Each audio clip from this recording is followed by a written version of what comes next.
If you've ever been curious if you're the only one with a story to tell, well, you're on the right road. Let's explore this narrow road together.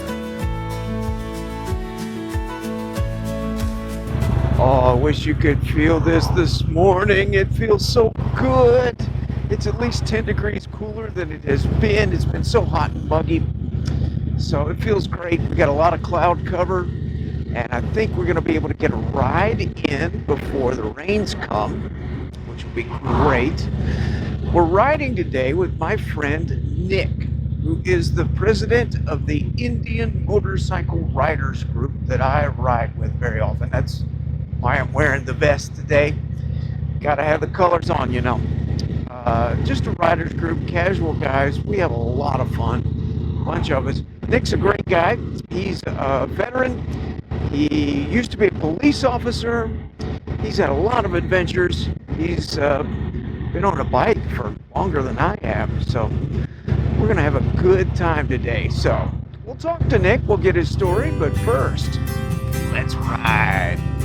Let's go.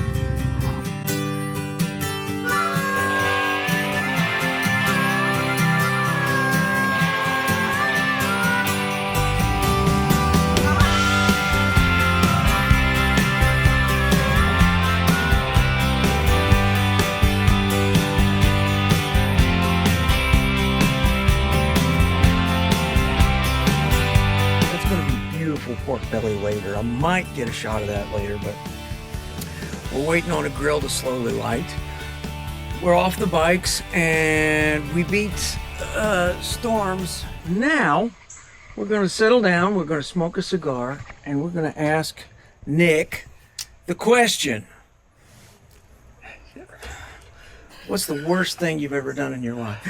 The worst thing I've ever done in my life? No, we're not answering that. Have you ever turned down a road, metaphorically, have you ever gone down a road where few or nobody and your check engine light came on? Well, that was what happened to Ted, but no, that happened to me. Yeah, I think it all started when I was 17. A buddy of mine, which happens to be one of my best friends back in high school, we went and, unbeknownst to our parents, we signed up for the Air Force. We actually went to the Army recruiter first. Don't know why. We went to the Army recruiter and he was all gung-ho about getting us into the Army, and I think it was February. And so we had to take the ASVAB tests.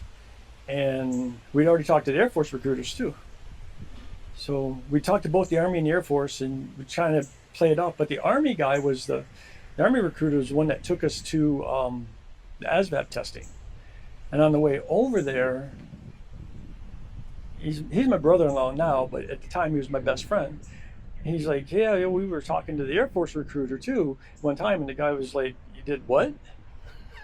Yeah, we were talking to the Air Force. We were trying to get perspective on what branch we want to go into. Well, this fool drops us off at the ASVAB testing. I think it was a Saturday night, and it was snowing in Rockford, Illinois, and he left.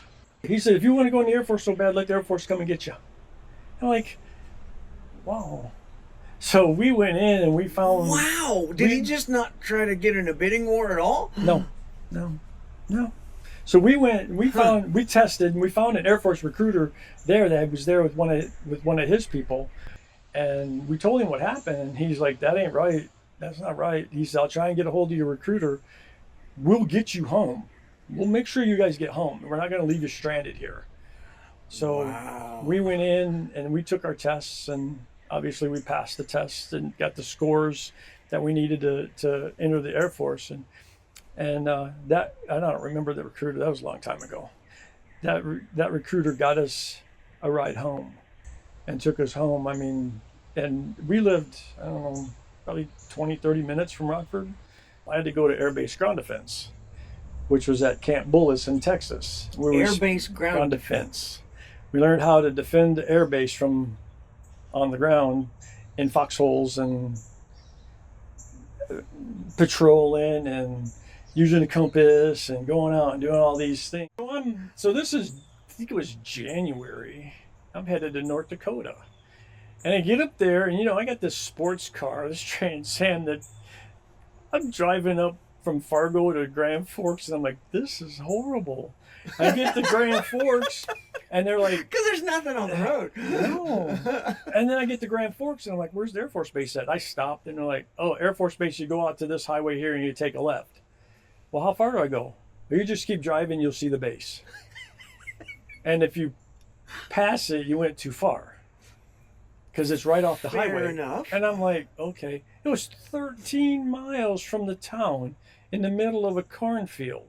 And so we got the guarantee the Air Force gave us. We got basic training together, got tech school together. So we went to the security police tech school.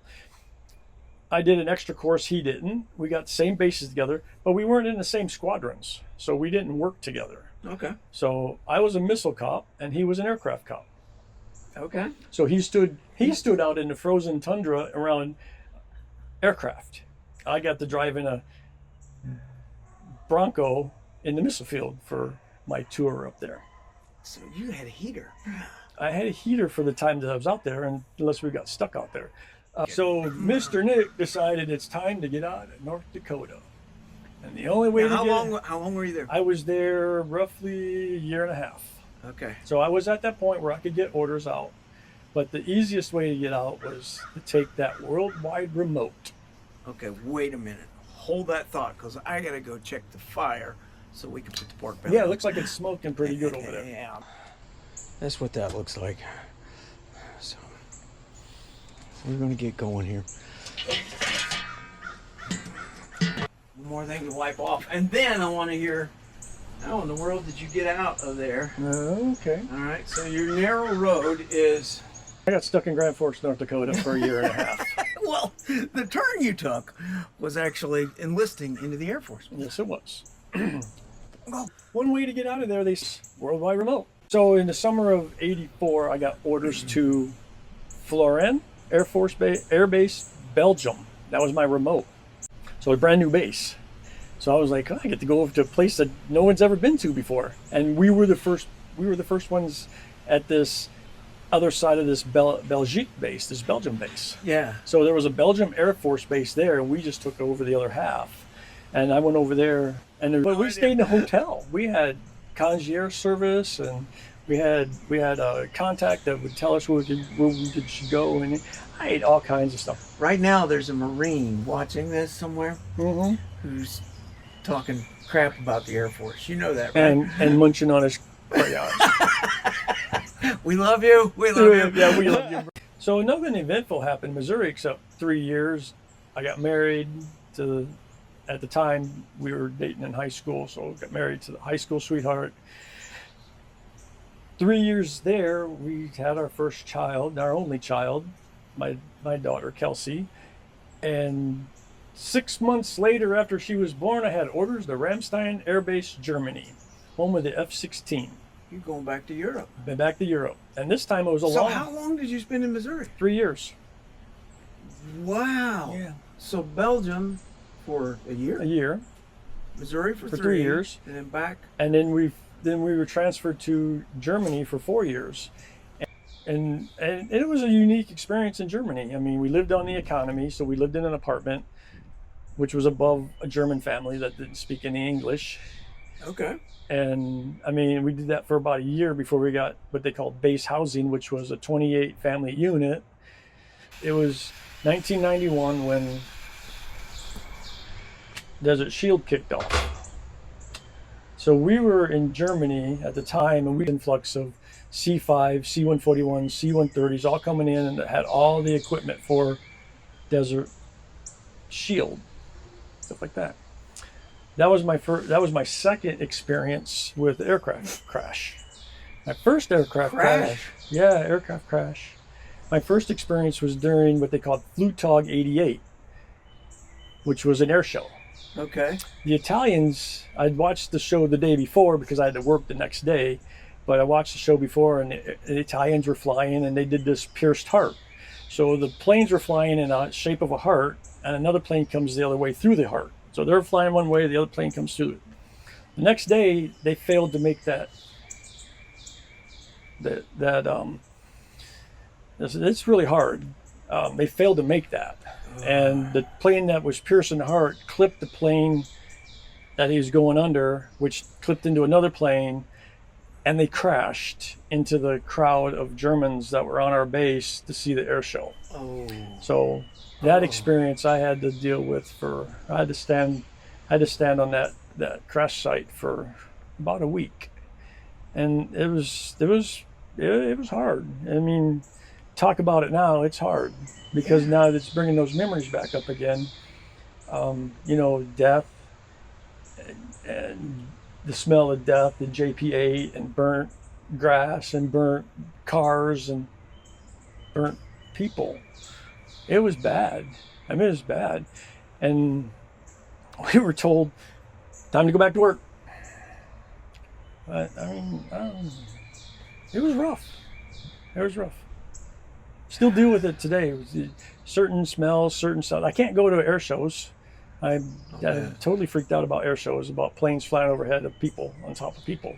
Even though we have some of the safest planes in there, there's still crashes. Yeah, yeah. So get on past that. During the build up to Desert Storm, or Desert Shield, we had a C5 crash on our base. And there was 13 or 18 passengers in the back of the plane, and they all walked away. The crew didn't. So, and then, so we had to work that. I'm not a fan of airplane crashes. No, I don't think many people are. And I never thought in the time that I was in the military that I'd ever have to see anything like that. So, I mean, and you heard it. I was at home in bed, and you heard it crash. So you got called out to that. We got called out for that. Set up a perimeter on the crash scene so they could get everything set up. And then next thing you know, they're like, we need a 44-person team to go to Saudi Arabia for Desert Storm. And I was one of the lucky ones selected to go to that. Oh, look! There's refreshments. Fancy to try. Thank you. You're welcome. Thank you. This is my wife, Lynn. Hi. She's wonderful. What is those? Those are figs. Those are what? Figs. They're off the tree you passed in the front yard. Oh, I never had a fig. Fig. Fig. Fig. F-I-G, fig. I never had a fig. And I put a little bit of honey on it, so. Okay, I'll try it. Do you not like I'll to try try new things? Take the fig. You can either eat the peel or not. Let's not eat the peel the first time and just suck it off the peel. And there's honey and there's good. You're gonna make me like. Yeah, it's squishy. I don't like squishy things. Oh, it's definitely squishy. It's good. It's good.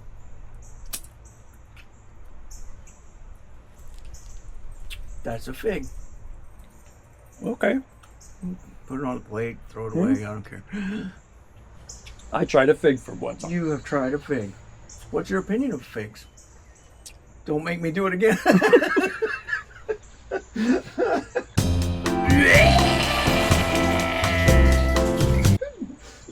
See, we were on a reconstitution base. So this was during Desert Storm, but we were around bombs all day in the weapons munition area that were just on pallets in the 130-degree sun, and you could hear them expanding during the day and not expanding at night, and hear them creaking, and it's like, dude, come on, we're out here driving around these bombs all day long. Oh gosh. Yeah. That's fun. No. My tour in Germany is now, it's almost up. I get to put in for my dream sheet because I'm going to get orders now. Okay. So I didn't have to spend my last 9 months in Germany. I got to spend it in Saudi. And I put in for the bases I wanted to go to, and the Air Force said, our needs come first. It doesn't sound like you'll never guess where they sent me. Where did they send you? Back to North Dakota. And I never left Minot. I stayed there 10 years. 10 years. You really like the weather. No. No. This is at the time that... Now, after 10 years, did you get out of the out of service? This was basically pretty much my last tour in the military. So I retired at Minot. Okay. So I did 20 years in the Air Force. I retired at Minot, and I stayed another 3 as a Minot police officer. Wow. So I had 14 years of my life spent in North Dakota. See, this explains your tan. Okay. It was cold. I mean, and there's people. My daughter still lives in North Dakota. She moved there when we moved there when she was 4, and I have grandkids that were born in North Dakota. Okay, now this is something I know the answer to, so this is fun to me. When you did leave Minot, where did you move to? Well, we moved to Arizona. Moved to Casa Grande, Arizona. That's funny to me. So I went from the extreme heat of the cold to the extreme heat of the hot.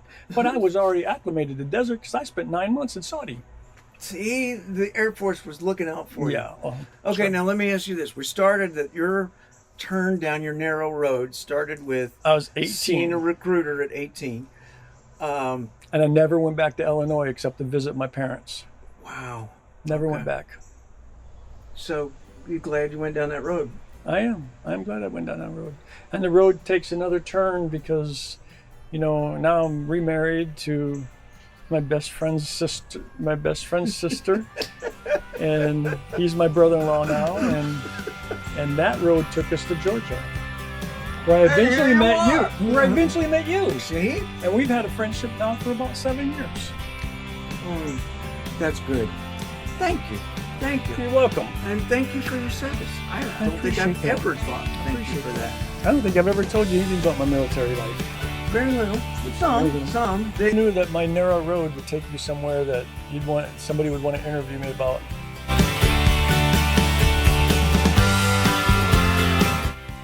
Well, I don't have to ride home because I am home. We missed the rain. It came and went.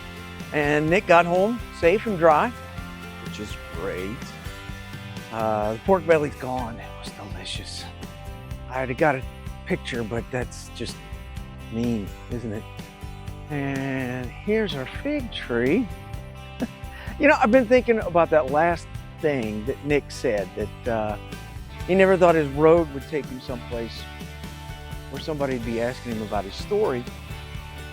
And it makes me think that everybody's got a story. That's kind of what this journey is about with me. I wonder how many veterans are around you that have their story and would like somebody to listen. Remember, wave at somebody as you pass, because that's what we do.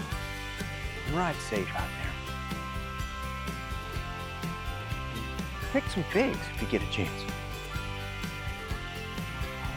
They're so good. Nick, what are you thinking?